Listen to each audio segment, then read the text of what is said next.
प्यारे विश्वासियों, आप सबों को मेरा प्यार भरा जय यीशु। उम्मीद करता हूं आप सब सकुशल होंगे, स्वस्थ होंगे। प्रभु की कृपा आप सबों के ऊपर हमेशा बनी रहे। प्यारे विश्वासियों, आज हम प्रभु यीशु के जीवन से जुड़ी हुई एक बहुत ही महत्वपूर्ण घटना को याद करते हैं। आज हम प्रभु के स्वर्गारोहण का पर्व मनाते हैं।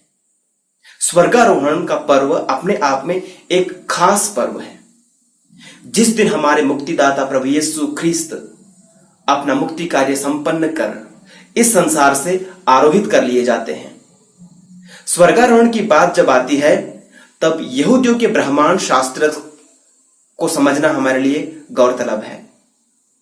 यहूदियों के मतानुसार 3 लोक होते हैं: पृथ्वी लोक, स्वर्ग लोक और अधोलोक। प्रभु यीशु के स्वर्गारोहण के संदर्भ में इन तीनों लोगों को अलग अलग अस्तित्व में देखते हुए यह कहना उचित नहीं होगा कि यीशु इस लोक को पूरी तरह से छोड़कर दूसरे लोक में चले गए, और यूं कहें कि अपने स्वर्गारोहण के बाद प्रभु यीशु इस दुनिया में अपनी अनुपस्थिति छोड़ गए, या फिर प्रभु यीशु के स्वर्गारोहण के बाद इस दुनिया में उनकी उपस्थिति नहीं रही। नहीं, यीशु के स्वर्गारोहण के समय कुछ हट करके होता है और विशेष कार्य संपन्न होता है। उनका पुनरुत्थान, स्वर्गारोहण और पवित्र आत्मा का प्रेरितों पर उतरना पेंतकोस्त के दिन, ये तीनों घटनाएं एक दूसरे से बेहद जुड़ी हुई हैं। पुनरुत्थान के बाद प्रभु यीशु का शरीर रूपांतरित हो जाता है, बदल जाता है। जो है तो शरीर, पर उसे साधारण मानवीय आंखें पहचान नहीं पाती। जैसा कि सुसमाचारों में हम पढ़ते हैं कि पुनरुत्थान के बाद जब भी प्रभु यीशु अपने शिष्यों के सामने आए, वे पहली बार में उन्हें पहचानने में असमर्थ रहे। संत यूहन्ना के सुसमाचार में वे उन्हें कोई प्रेतात्मा समझ बैठते हैं। तब वे उनके सामने भुनी हुई मछली का एक टुकड़ा खाते हैं। तब उनकी आंखें खुलती है, तब उनकी आंखों का भ्रम दूर होता है। जैसे उनका वह शरीर जो यूहन्ना 1:14 के अनुसार कुंवारी के गर्भ में देह धारण करता है, वह अब रूपांतरित होकर एक पुनरुत्थित शरीर बन जाता है। यानी अपने स्वर्गारोहण में वैसे ही यीशु इस दुनिया की वास्तविकता को स्वर्गिक वास्तविकता में तब्दील कर देते हैं। उनके दुनियाई शरीर को, उनके मानवीय शरीर को वे पुनरुत्थित शरीर में तब्दील करके प्रभु यीशु इस दुनिया की वास्तविकता को स्वर्गीय वास्तविकता में बदलते हैं। अपने पिता हमारे की प्रार्थना में प्रभु यीशु ने इसी की कामना की, और इसकी कामना करते हुए वे कहते हैं, हे पिता, तेरा राज्य इस धरती पर आए। प्रभु यीशु की इच्छा यह है कि वे स्वर्ग का राज्य इस धरती पर स्थापित करें।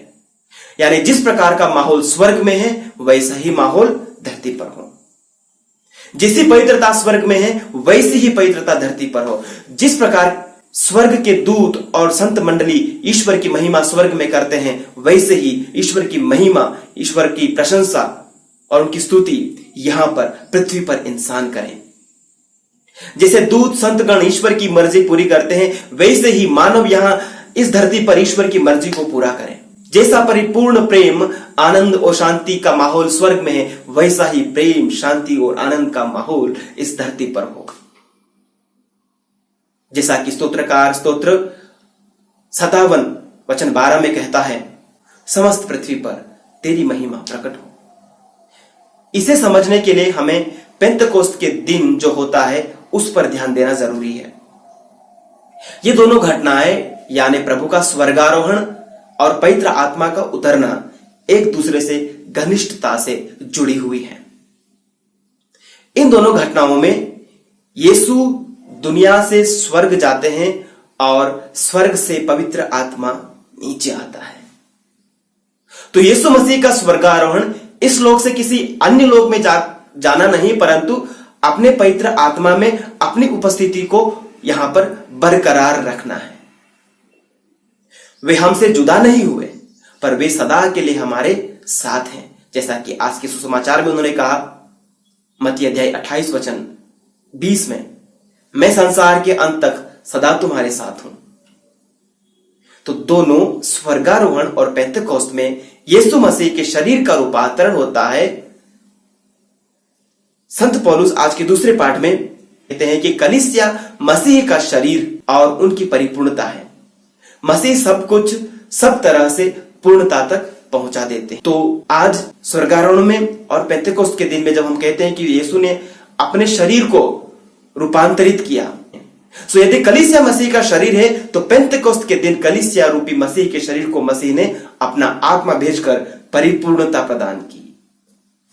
इससे हमको यह समझ में आता है कि यीशु अपने स्वर्गारोहण के द्वारा अपने शरीर रूपी कलीसिया को रूपांतरित करते हैं, पवित्र करते हैं, परिपूर्ण करते हैं और एक नया रूप देते हैं। वे धरती पर की कलीसिया को स्वर्गीय कलीसिया से जोड़ते हैं, जिसे पवित्र मिसा बलिदान की अवतरणिका में पुरोहित व्यक्त करते हुए कहते हैं कि हम स्वर्ग के समस्त दूत गणों के स्वर में अपना स्वर मिलाते हुए तेरा गुणगान करते और गाते हैं, पवित्र पवित्र पवित्र विश्वमंडल के प्रभु ईश्वर। तो प्रभु ने इस दुनिया की कलीसिया को और स्वर्ग की कलीसिया को आपस में जोड़ दिया है। तब हम एक शरीर एक मन होकर स्वर्ग की कलीसिया के साथ मिलकर उनकी आराधना और स्तुति करते हैं। प्रभु यीशु का स्वर्गारोहण इस प्रकार से उनके धरती छोड़कर जाने को नहीं, परंतु उनके द्वारा इस कलीसिया को स्वर्ग की कलीसिया से जोड़ने की एक कड़ी है और हर एक विश्वासी के लिए एक आह्वान है कि हम यीशु के इस कार्य को अपने जीवन में बढ़ाते रहें। हमें स्वर्ग और धरती को एक साथ लाने या जोड़ने के यीशु के मिशन को आगे बढ़ाना है। आज के पहले पाठ और सुसमाचार दोनों में प्रभु यीशु ने हमें यह आदेश दिया है कि हम इस दुनिया में उनके साक्षी बने। सुसमाचार में प्रभु यीशु ने कहा है, तुम सब राष्ट्रों को शिष्य बनाओ और प्रभु की शिक्षाओं को सबों को सुनाओ। पहले पाठ में शिष्यगण जो कि प्रभु के स्वर्गारोहण के बाद स्वर्ग की ओर देख रहे थे, स्वर्गदूतों ने उनसे कहा कि जिस प्रकार से उन्होंने प्रभु को जाते हुए देखा है, वैसे ही वे बादलों पर उन्हें लौटते हुए देखेंगे। हम स्वयं इस सच्चाई को अपने जीवन में उतारें कि यीशु मसीह आने वाले हैं। जैसा कि प्रकाशना ग्रंथ 20 में लिखा है, सब मृतकों और जीवितों का न्याय करने के लिए यीशु मसीह फिर आएगा। उनके सामने पुस्तकें खोल दी जाएंगी और सबों का अपने कर्मों के अनुसार न्याय किया जाएगा। जिनका नाम जीवन की पुस्तक में होगा, वे मेमने की सिंहासन के सामने हमेशा की जिंदगी पाएंगे, हमेशा का आनंद, हमेशा की शांति, हमेशा की खुशी पाएंगे। यह विजयी की विरासत है। मैं उनका ईश्वर होऊंगा और वह मेरा पुत्र होगा। लेकिन कायरों, अविश्वासियों, नीचों, हत्यारों, व्यभिचारियों, ओझों, मूर्ति पूजकों और सब प्रकार के मिथ्यावादियों का भाग्य यह होगा, धधकती आग और गंधक के कुंड में द्वितीय मृत्यु। यह कब होगा हमें नहीं मालूम, पर इसके लिए हमें हमेशा तैयार रहना है। समय के चिन्हों को पहचान कर हमें और भी अधिक सजग व जागृत रहना है। औरों को भी पवित्र बाइबल की इस सच्चाई से हमें रूबरू कराना है। यह हम विश्वासियों का कर्तव्य है। आइए हम मसीह के साक्षी बनकर स्वयं सुसमाचार के वचनों पर चलें, दूसरों को भी यीशु की कही सारी बातें बतलाएं, ताकि अंत में हम सब यीशु की महिमामय उपस्थिति में जाकर निवास करने के काबिल बन जाएं। आमीन।